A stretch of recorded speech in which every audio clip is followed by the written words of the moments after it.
Good evening, everybody, and welcome to this meeting of the Admin and Regulation Committee.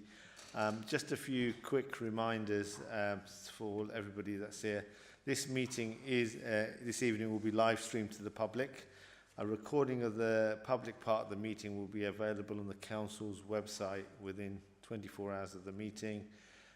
Would members and officers please remember to switch on their microphone when they speak and switch it off when they finish speaking, and ensure they speak into the microphone so that we can actually hear what you're saying. And please, would all attendees switch off their mobile phone or put them on silent.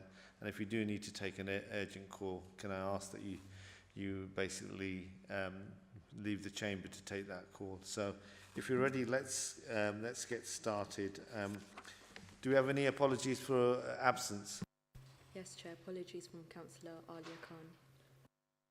Thank you for that. Next agenda item is the minutes from the meeting on the 14th of January. Are members happy with the minutes, or is there any comments on that? Could I ask a question? Yes, on sure.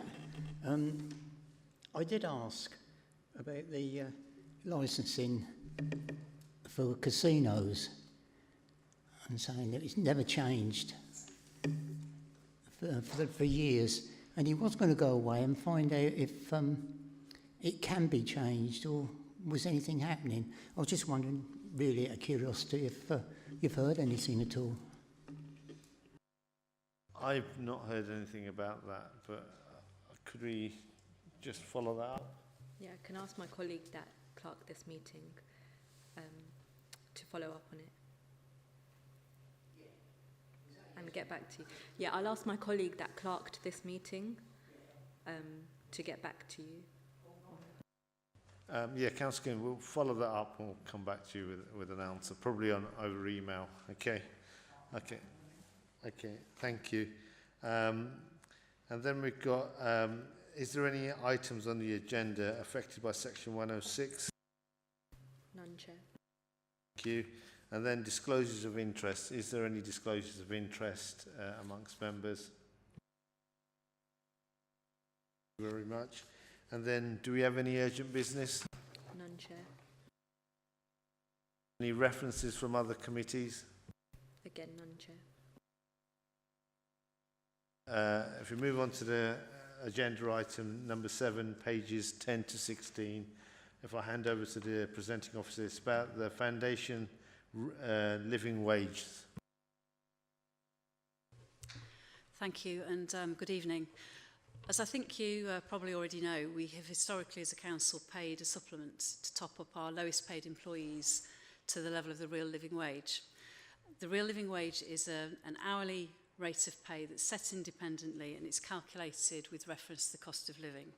And every year, as the real living wage is uplifted, the council reviews its decision around paying supplements to employees whose hourly rate falls below that rate. So this year, the real living wage has increased by 5%. It's increased from £12 per hour to £12.60 per hour. And what that means for us as a council is that we've got 87 employees centrally, 648 employees in schools, and 11 employees in our passenger transport unit who have TUPE'd across, who are not on NJC terms and conditions, all of whom have an hourly rate of pay which is below that uplifted real living wage rate of £12.60. Because the recent NJC pay awards have been bottom loaded, there's now fewer grades and fewer scale points that fall below the real living wage than ever before.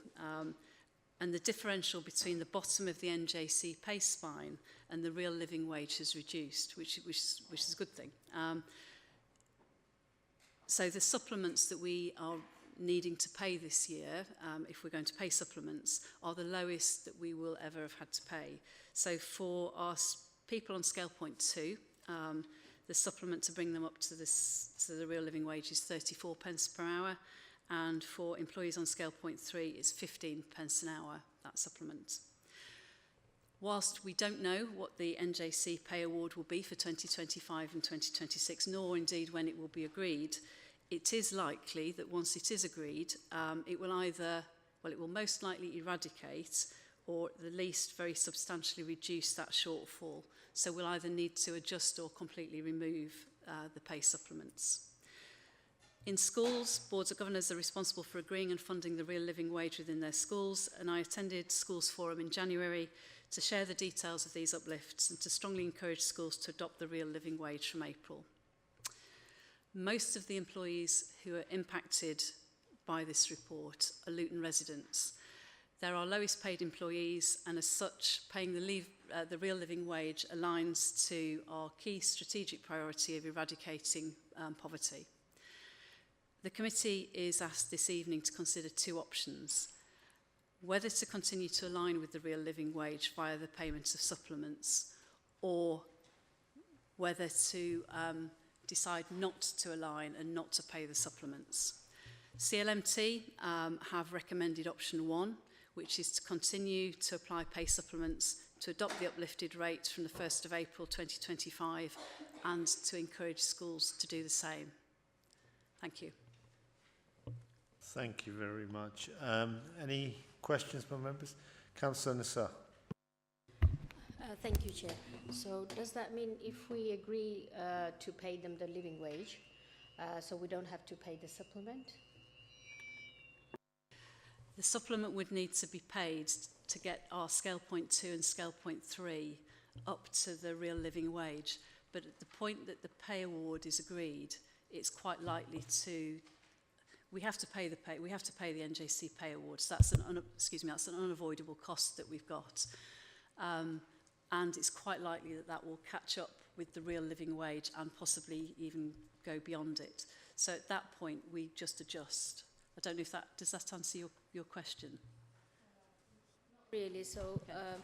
So I understand that if it's raised national wages, we have to follow that. So if we agree with that one, that means we're not paying them extra, like when you say the supplement. So if we pay the supplement, then that takes them up to the real living wage, but we don't have to pay the real living wage. That's a decision for the council every year as to whether you want to carry on paying. So, no, so Okay. actually I haven't got answer. Let me try again. So if we agree to pay the living wage, Yes. so that means we don't have to top up any more supplement. So that will be disappeared, the supplement. No, we pay the real living wage on those two bottom scale points by paying a supplement. So we don't. I'm not sure. I'm not sure I'm completely following your question, but we will, to get to the real living wage for all of our employees, or anybody who's on scale point 4 and above is above the real living wage already. Anybody on scale point 2 or 3 is below it, and we have to pay the supplement to get them to the real living wage. Then we're a real living wage employer. So that means that's what we're doing now. Sorry, yes, that is what we're doing now. My apologies. So, but if we agreed to pay all of them the same, the national wage, so does that mean there won't be any extra paying? Does that mean the supplement will disappear if we agree to pay the living wage to that group of people? No, they'll have. I mean, it's paid as they get their. See if I can find the rate of pay. But to give you for example, people on scale point 2 are currently paid £12.26 an hour. So if we didn't pay the supplement, they'd continue to be paid at £12.26 an hour, which is below the £12.60 real living wage. So we bridge that gap by paying the supplement, and we'd continue to bridge that gap until the pay scale caught up.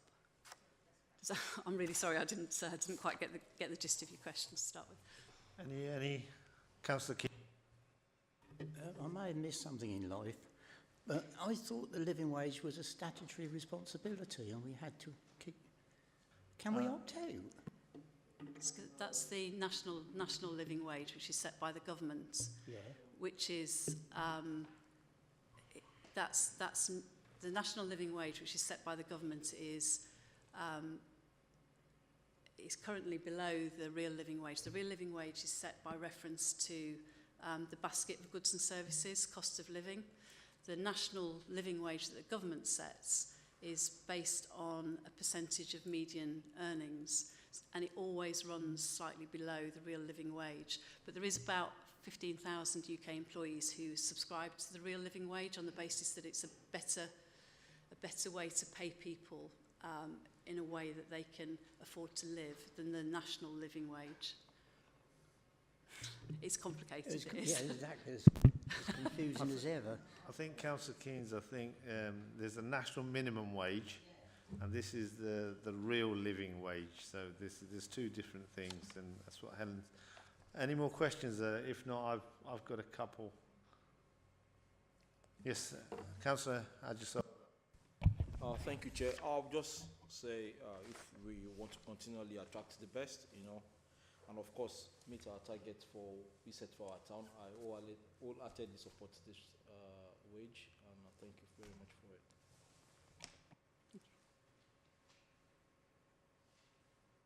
Okay, thank you. Thank you. Thank you.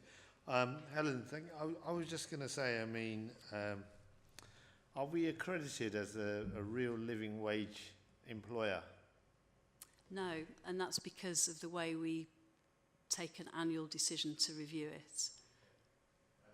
I think this is where Councillor Nasser may have been heading towards, because to me, I think we should be a real living wage employer, should get that accreditation, and these SP2 and SP3, we should set them at that level so that we don't have to pay these supplements, and then we can say we are a real living wage employer and actually use that accreditation to attract people and show our intent that we want to help those at the lower end. It's certainly something I can take away, do some work on, and come back with some proposals on it. That's absolutely fine, and obviously that means that every year we're not back asking you to make the same decision. Yeah. So I don't know how members feel about that, but I think certainly I'm feeling a lot of nods that we should just be a real living wage employer, so nobody should be working for us below that. And what messages, I was going to ask you, what messages are we sending to our schools, particularly the local authority run schools, about ensuring some of their maybe contractors, cleaners and teaching assistants are at the real living wage as well? I don't know about contractors, but in terms of their own workforces, we are strongly encouraging them to follow suit with the council's proposals in terms of paying the real living wage from April 2025. In terms of how they're paying contractors, I don't know. I suppose that is likely to be via the contracts, and I believe in contracts it does stipulate that we expect people to be real living wage employers. Thank you. I think the strong recommendation from this committee is that we become a real living wage employer and gain that accreditation. So if you could take that back. But returning back to your paper, committee, we've got to consider two options, and on paragraph 2 on page 10, we can either agree to the uplift and apply the supplements to move people to £12.60 an hour, and we also apply that to people who have 2p'd over and supplements. So are members happy to support that recommendation? Yep. Thank you. So thank you, Alan. You've got your answer there. Okay. Thank you. Thank you very much, everybody. Right, if we move on to the next item, agenda item 8 on page 17, pay policy statement.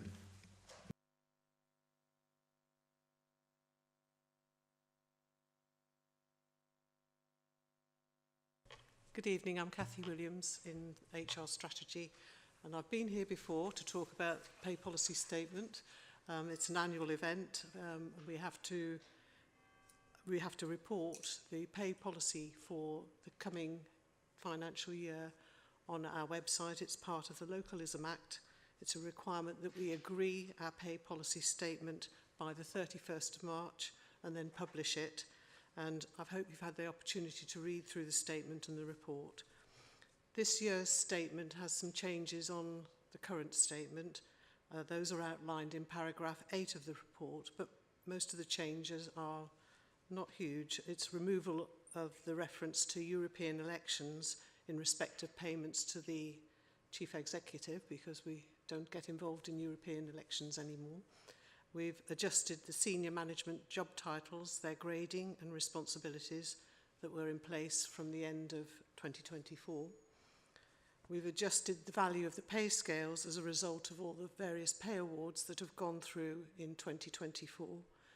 All pay scales have been changed except for Salisbury, which is yet to be agreed for the current year. We have to calculate the ratio of the chief exec's pay to that of the lowest paid employee, and this year it is now 9 to 1. It's got to be less than 20 to 1, so we're in a good place there. The lowest paid employee excludes our apprentices, and we also have to calculate the ratio between the chief exec's pay and that of the median paid employee. The median paid employee is the one 50% down in the ranking of all of our employees. That ratio is now 6.1. The other change that that's being made to the report is in relation to paragraphs 5.1 or 5.10 and 5.11, and that relates to the foundation living wage. And I will need to just clarify the decision that you have made this evening in relation to the coming year's pay policy statement to reflect the decision to pay a supplement pending the NJC pay award for next year. So what I have to ask the committee tonight for is to recommend that this pay policy statement goes to full council on the 18th of March, and also to agree that we're able to update the pay policy statement and republish it when next year's pay awards come into play, and so that we can reflect any changes to the senior management structure and those pay ratios at the time. So that's a sort of annual exercise that we do. Thank you very much, Kathy. Any questions from members? No? Okay. I just in your policy, pay policy statement, I was just wondering, we talk about the gender pay gap and the requirement to actually report on that, and then we talk about the ethnicity pay gap, but I didn't see any figures in there, and I was just wondering whether that should be included in there or not. We don't include it because the reference in the report explains that we will publicise both the, well, we publicise the gender pay gap because we're required to do that, and that goes on our website, it goes onto the government website. In terms of reporting that here in the pay policy statement, I'm just about to tell you all about the gender pay gap, as you'll appreciate from having read the papers. So the references, you know, are in the public domain. They will be published as soon as those have been to full council, and they're and we report them through to the national tracking. Can I just check, they will be reported to this committee, the gender pay gap and the ethnicity pay gap?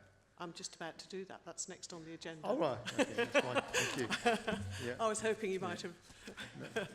No, the only other comment, Kathy, really was about, obviously, this is a pay policy statement for 25-26, and the earlier agenda item about let's be bold enough and go out there and become a real living wage employer and actually be able to say that in our policies that we are a real living wage employer. Yes, because I'm dependent on the decision that's just passed to be able to make sure, to put in place what's happening in the pay policy statement. Thank you. Any other questions? No? Okay, if I refer members to page 17, we've got 3 recommendations there. So the first one, to be aware of the statutory responsibilities under the Localism Act 2011 to produce and publish a pay policy statement by the 31st of March. I think we all note that and we're all aware of it. And then to recommend that the pay policy statement for 25-26 goes to the full council on the 18th of March. So again, members, are we happy with that? Yep, thank you. And then the last recommendation there, agree that the pay policy statement for 25-26 will be updated and republished when pay awards are settled and to reflect changes to the senior management structure. Yes, so thank you. There you go, Kathy. You got all three approved, so thank you very much. So We can now move on to agenda item 9, the gender pay gap for 24, pages 33 to 49. So over to you again, Kathy. Okay, so I'm pleased to report that our gender pay gap figures for this year are a good news story. It continues. It's the 8th year that we've been required to report our gender pay gap, and I'd like to remind the committee that reports that are going through now are in respect of a year in arrears. They're the pay gaps that applied within the council on the 31st of March 2024, because it takes time to analyse and produce these figures. So the figures themselves are calculated not in the entire workforce, it's on those that are in receipt of full pay. So anyone who's on maternity leave and in receipt of maternity pay, anyone who's off sick and on half pay or no pay at all, anyone on unpaid leave, we can't calculate our gender pay gap based on those people. We take those out of the scope of the calculations. Of the workforce, 60 that were included in the gender pay gap calculations, 62% were female and 38% are male. There's a fraction of each. So I was trying to round it down in my head. So we calculate the difference between the hourly pay of males and females to get to the calculations. We have to calculate the mean gender pay gap. That's doing the average pay that all women receive and all men receive and working out the gap between those two figures. And we also calculate the median pay gap, which is about ranking all females and ranking all males, and then looking at the halfway point on each and seeing what the difference is there. So our mean gender pay gap is now 1.2% in favour of females. That means females are getting 22 pence an hour more than males on average. But if we look at the median, which is the halfway point, the pay gap is 0.4% in favour of males. That's 7p an hour more. So there's very little difference between our males and our females in terms of the gender pay gap. It's been narrowing year on year, and we're getting closer and closer to zero. We're now as close to no pay gap as we're ever likely to achieve. We hope it doesn't widen, but we're pretty close to naught. So if you look at Appendix 1A, that sets out the data that we're required to publish on the government website. We also publish it on the council's website and on the intranet. Appendix 1B shows you the trend over the last 8 years that we've been reporting. And Appendix 1C provides detailed comparative data, shows how we fare in relation to other public sector employers and the private sector, and we're doing very well.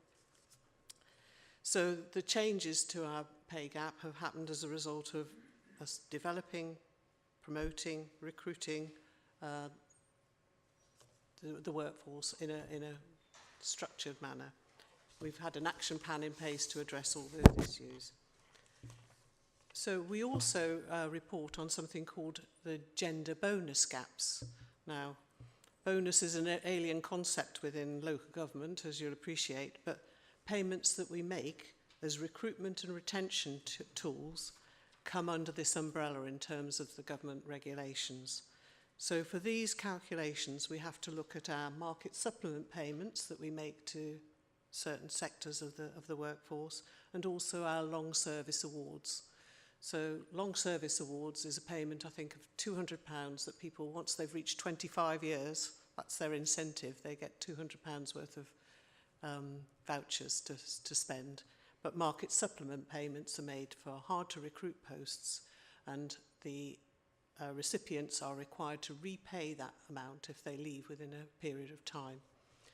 So the largest market supplement payments that we make as an employer are to our social workers, and they are predominantly female.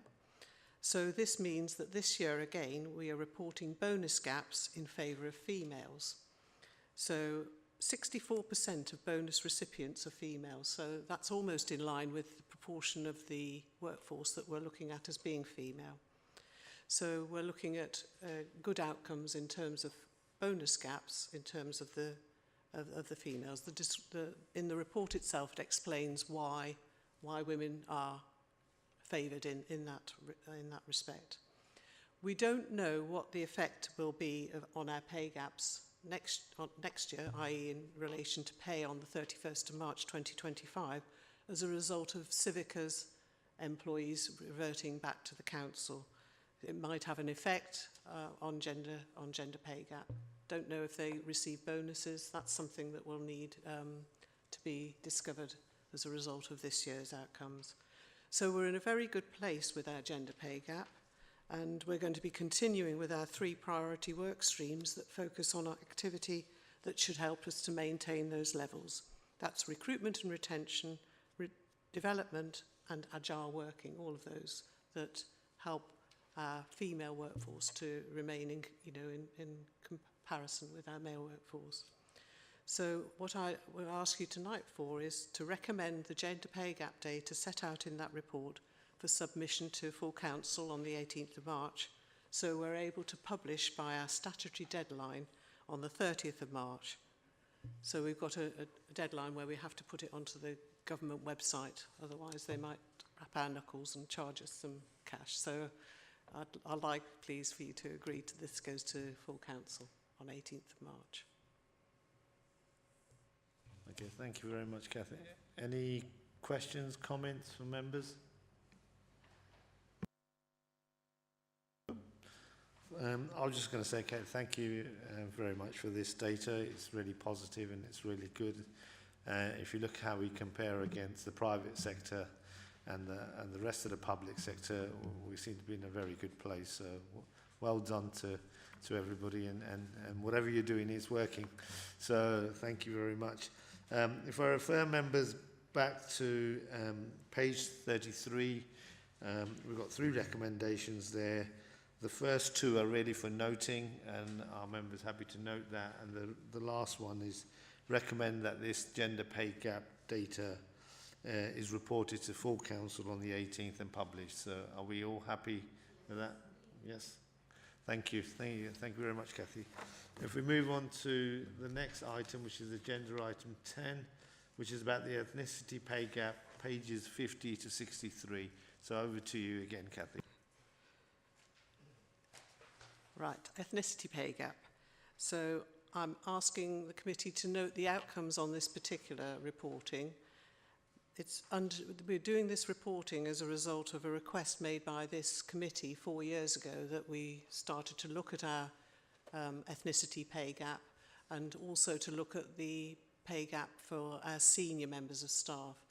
Whilst they're covered in this report, I haven't done a great deal of analysis because it's something that's quite difficult to pin down, but you'll see that. So this is voluntary reporting rather than statutory reporting at present.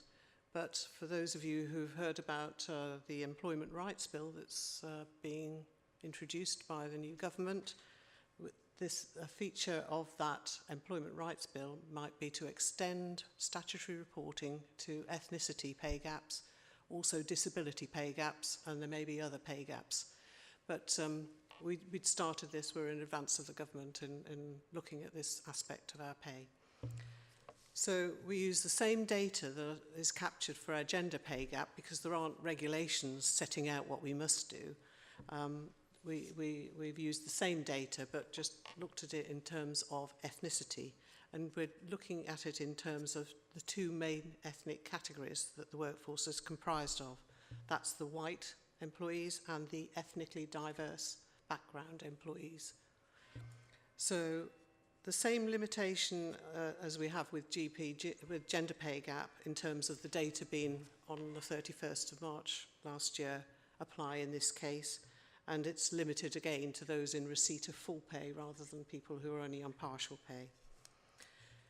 Of the full pay staff within this scope of this, 51% are white, 32% are ethnically diverse backgrounds, and we have 17% of our staff that we don't have information on their ethnicity. So it's a little bit of a problem in relation to the proportion of the full pay workforce on whom we don't hold any ethnicity data. So any outcomes from this, there's a large portion of the of the staff that we don't know what their ethnicity is. So these outcomes have to be taken a little pinch of salt with them.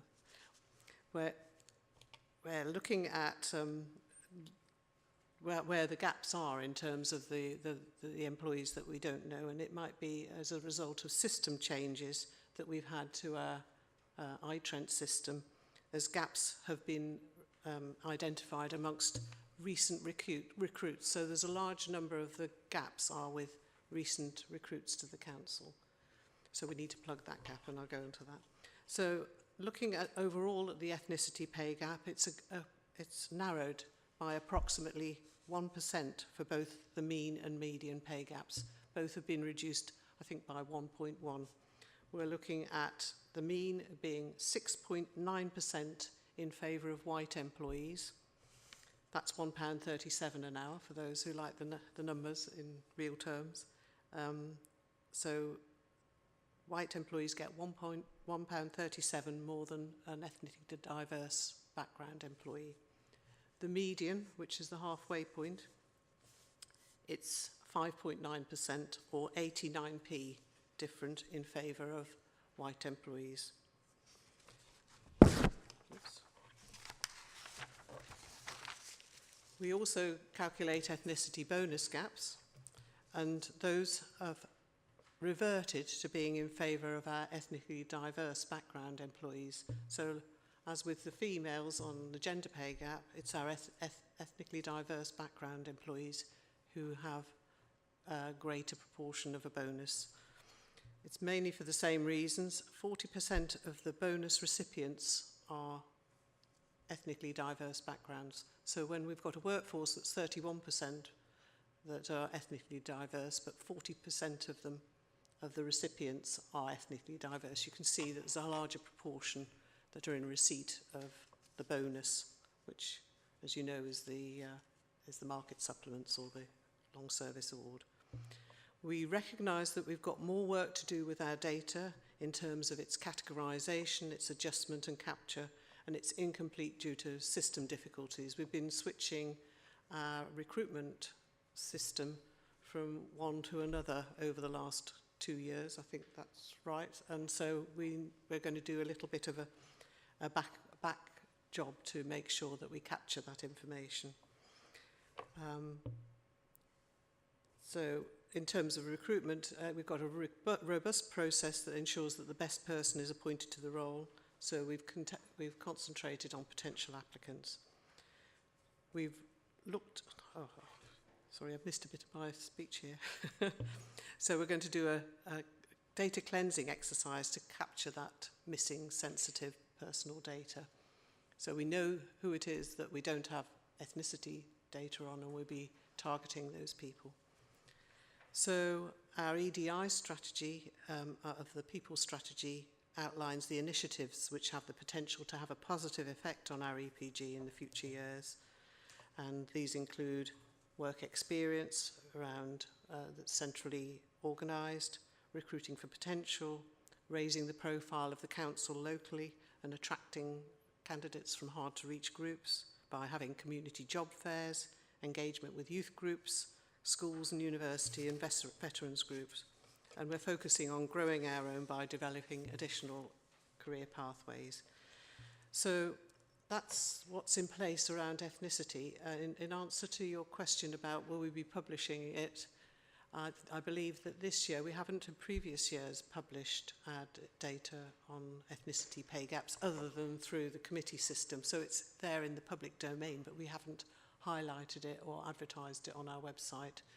And I think there's an intention this year to be able to publish this. So it's because it's a relatively good news story with our pay gaps reducing. you very much. Any questions, members? Councillor Nasser. Thank you very much for that, and it's a positive things for our diverse council, because we are in a diverse, community. But one thing, it just stuck my mind. But we're dividing white and so does that mean we're dividing them in two portions, white and the whole other group of community? Ethnically diverse backgrounds or global majority, or we're using, because the rules that we've got are looking at sort of binary male and female in terms of gender pay gap.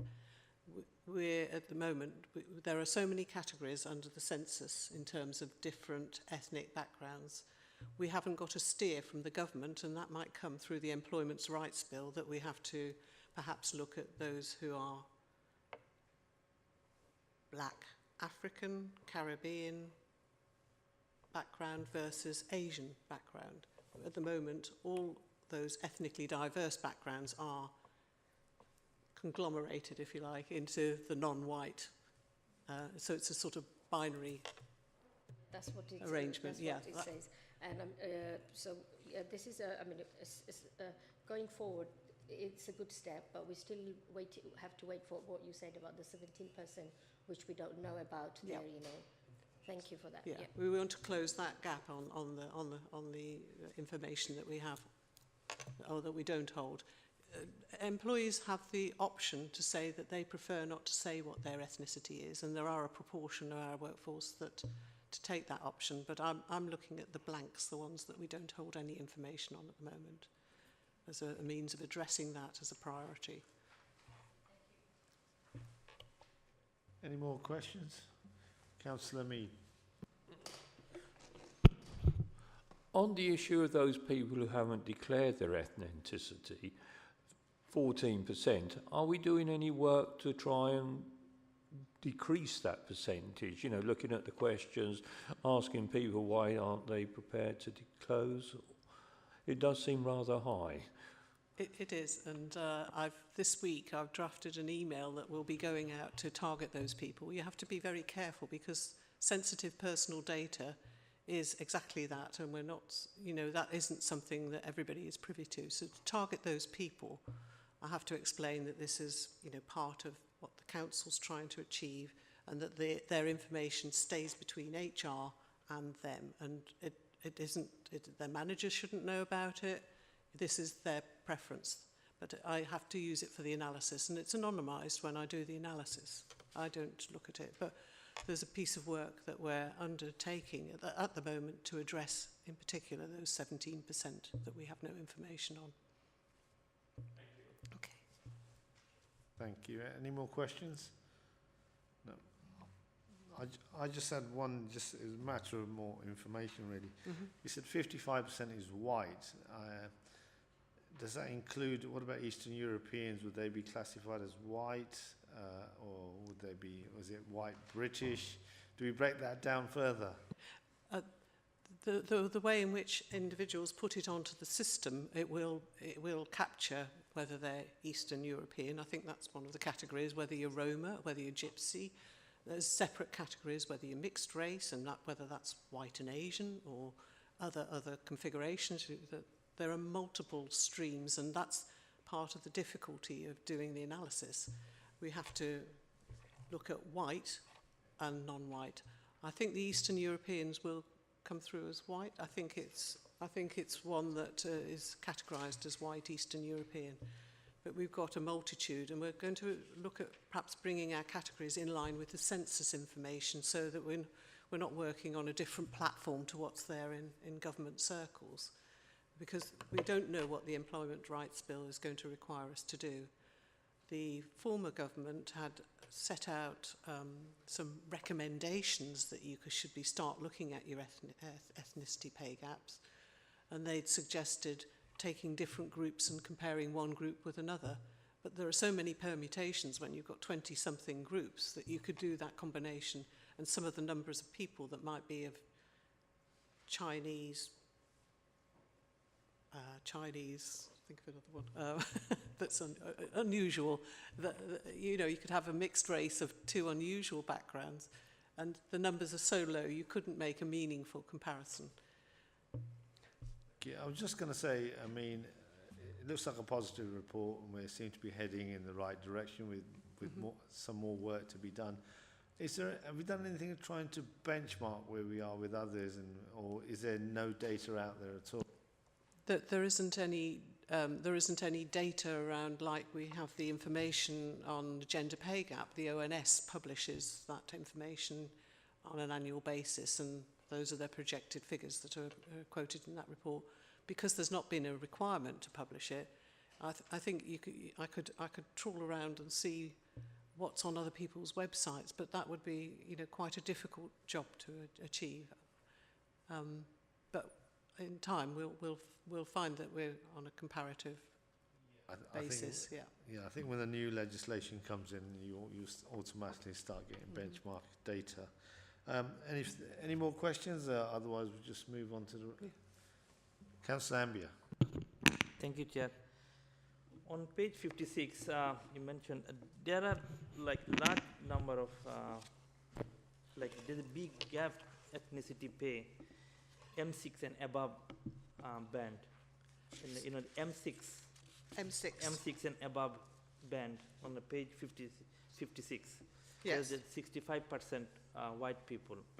Yeah. So my question is like, is there anything councillor taking initiative to promote more non-white people on the BME on band 6 or above position to reduce the big gap on the higher position? Because, you know, culturally the Luton is heavily, you know, like in terms of population is a mixed, but on the higher position it's not reflecting the same like proportion. there was a less representation on the higher levels. Is there anything council are looking into promote more BME people on higher position to reduce the pay gap, M6 and above? Thank you. What we're required to do is to appoint the best person for the job, irrespective of ethnic background. So that's the situation that applies. We've got unconscious bias training that goes out to managers, and that's covered off in the way for recruitment purposes. So we can't promote people of an ethnic diverse background unless they're the best person for the job. Yeah. Just to add to that, there's some work going on under the people strategy, under the ED&I work stream, the people strategy, and the recruitment team have taken away some actions. And one of the actions, I think, sort of talks to the point that you're making there, which is around the need to look at getting more people from ethnically diverse backgrounds to the point of selection. At the point of selection, you're still, you know, recruiting the best person for the job, but it's looking at alternative ways to get people in. So looking at jobs boards that might have high proportions of ethnically diverse applicants on them. So they're starting to look at all of that kind of thing at the moment. That's work in progress as we speak. Thank you. If there's no further questions, can I refer members to page 50 in their pack? And we've got two recommendations there. One is to note the analysis and also note the slight improvement we've had in the ethnicity pay gap since 2023. Are we members happy with that? Yep. Thank you. Thank you for that. Thank you, Kathy. I think if we move on to agenda item 11, pages 64 to 69.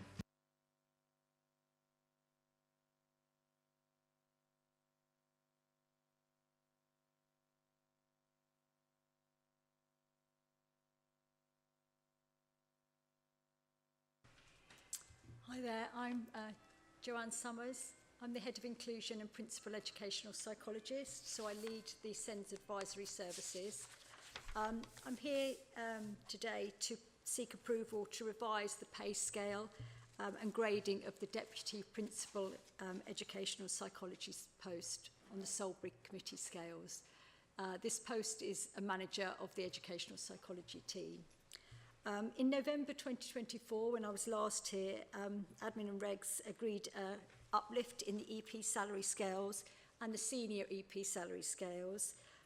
This was in order to ensure that they were competitive and in line with neighbouring other local authorities. There's a national shortage of educational psychologists, and following some benchmarking exercise, it was agreed to uplift the salaries of the senior EP and the EP by 3 points. For those who might not be aware, the Educational Psychology Service is a statutory service. We are required to provide advice in terms of the Education, Health and Care Plan assessments for children with SEND. And as a result of difficulties with recruitment and retention, which is reflected nationally, the uplift was agreed in order to ensure that we're more competitive and able to recruit EPs. At the time, the deputy principal post wasn't uplifted, the manager of the team wasn't uplifted, and this was because at that time we hadn't been out to advert for that post. The other roles had been out to advert several times, and we've been unsuccessful in gaining applicants. The uplift has resulted in a situation where the senior educational psychologist is paid, there's an overlap between the scales of the senior management EP and the deputy principal EP. And the difference in salaries since the uplift for the senior post doesn't reflect the additional management responsibilities that the deputy principal EP has in terms of management. And it also means that actually there's little incentive now to apply for that management post in terms of manager of the team. In terms of the cost, the post is funded as an approximate cost of £5,230, and that post is funded by the dedicated schools grant, the high needs block, and the general fund. And that's an acknowledgement really of the strategic role of this post as well. They are asked to lead on a number of, as well as leading the team, asked to lead on a number of strategic developments and areas of SEND as well. So the committee is asked to consider the uplift of the DPEP salary in line with the senior and EP salaries previously agreed at 3 points on the Salisbury committee scale. Thank you. Okay, thank you very much. Any questions, members? No? No, fine. I think we had a paper come in November, so we kind of agreed to the principle of it. So yeah. I think we just move on to the recommendations. If I refer members to page 64, there's 2 recommendations there. We're asked to acknowledge the discrepancy in the revised salary scales for educational psychologists and the current deputy principal educational psychologist and the PEP. I think we do that. I think we recognise that discrepancy. Yeah. And then approve the changes proposed by the deputy principal educational psychologist Salisbury pay range. So are we happy with that, committee? Yeah. Thank you. There you go. Thank you. Thank you. Thank you very much. I think we're now moving on to agenda item 12, which is our work programme for 24-25. And I think we've just got, is it one more meeting left? And we've just got one agenda item there. Are people happy with the work programme? Yeah. Any other? No? Okay. All right. Thank you very much. And so we can agree that work programme there. And then we're moving on to, is there any items under the Local Government Act of 1972? No. And I think that's it. Thank you very much, everybody. And thank you.